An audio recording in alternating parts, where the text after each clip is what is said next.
Hello les friends, et ben voilà, je suis au Brésil, je suis à Foz do Iguaçu, je suis arrivé il y a 3 jours et j'ai passé les 2 derniers jours aux chutes d'eau d'Iguaçu qui sont magnifiques. Donc vous avez déjà entendu parler de ces chutes, vous les avez déjà vues sûrement à la télé dans un documentaire. C'est sans aucun doute les plus belles chutes, ou enfin un endroit, une des plus belles chutes au monde. Et même si elles ont une sacrée réputation, ce ne sont pas vraiment des chutes, ce sont plutôt des cascades, car Iguaçu avant tout c'est 275 cascades qui sont en fait sur 3 niveaux différents. La plus haute culmine à peu près à 90 mètres de hauteur, et quand vous arrivez en haut au sommet, c'est un spectacle époustouflant quoi. Alors Iguaçu, qu'est-ce que c'est? C'est ça. Regardez.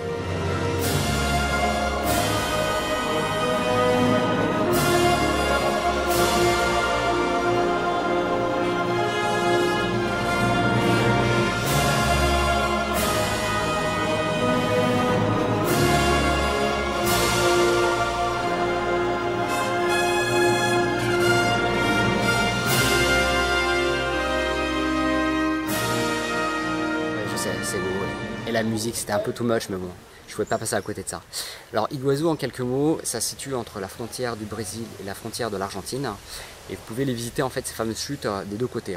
Donc si un jour vous avez l'occasion de venir en Argentine ou au Brésil, de ce côté en fait du bassin amazonien, je vous conseille vraiment de faire des deux côtés. Il y a certaines personnes qui vous diront que le côté argentin est nettement plus beau, et d'autres vous diront qu'ils ont préféré le côté brésilien. Alors pour ma part, en ayant fait en fait les deux faces de Iguaçu, je dois quand même reconnaître que côté Argentine c'était nettement plus beau, et il y avait quand même beaucoup plus de points de vue et de miradors duquel on pouvait observer les chutes. Et après c'est vrai que côté Brésil, c'était quelque chose qui se faisait en 2-3 heures.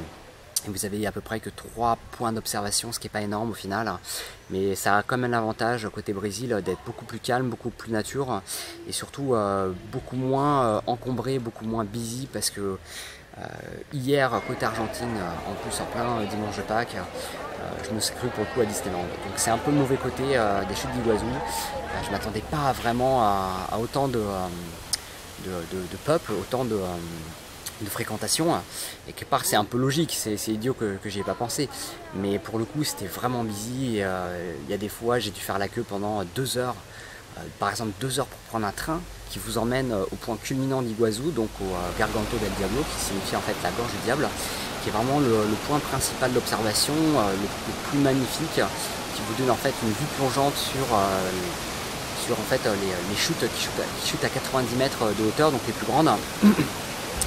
Et voilà, donc 2 heures de train, plus 2 heures de queue après, on va dire 1 heure de queue, 1 heure et demie pour accéder au Mirador.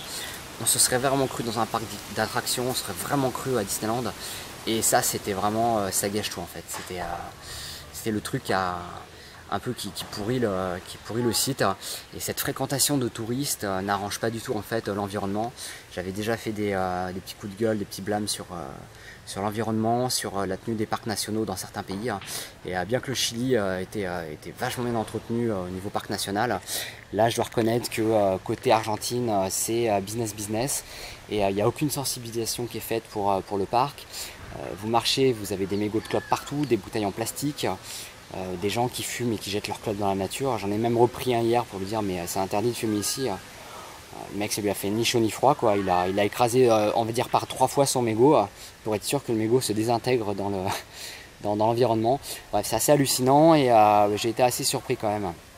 et assez surpris justement de l'organisation autour de ce parc. Je m'attendais à quelque chose de plus sauvage, plus reculé, et au final on rentre dans une sorte de business, un peu comme le Machu Picchu, comme ces grands pôles touristiques, comme ces grands endroits qui font vraiment le succès d'un pays finalement, parce que Iguazu ça fait vraiment le succès de l'Argentine et du Brésil, avec bien sûr le Perito Moreno qui se trouve au sud de l'Argentine et Ushuaia. Mais voilà, c'est leur gagne-pain, c'est leur faire valoir, on les comprend quand même, c'est des beaux endroits, c'est magnifique. Donc voilà, donc pas déçu des paysages, pas déçu des cascades, vraiment quelque chose qui doit être vu au moins une fois dans sa vie. Et comme je vous ai dit, si vous devez venir en Argentine ou au Brésil, faites vraiment les deux faces, essayez de faire les deux et comparez vous-même, voyez ce que vous préférez. Voilà. Pour ma part, j'ai préféré le Brésil pour le côté balade et calme. Et j'ai quand même préféré l'Argentine pour ce qui est du paysage, quoi. C'était voilà.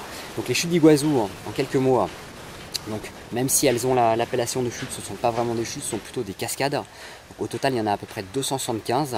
Elles font entre 20 et 90 mètres. Donc la plus grande, comme je disais tout à l'heure, c'est celle du Garganto del Diablo qui fait 90 mètres de hauteur.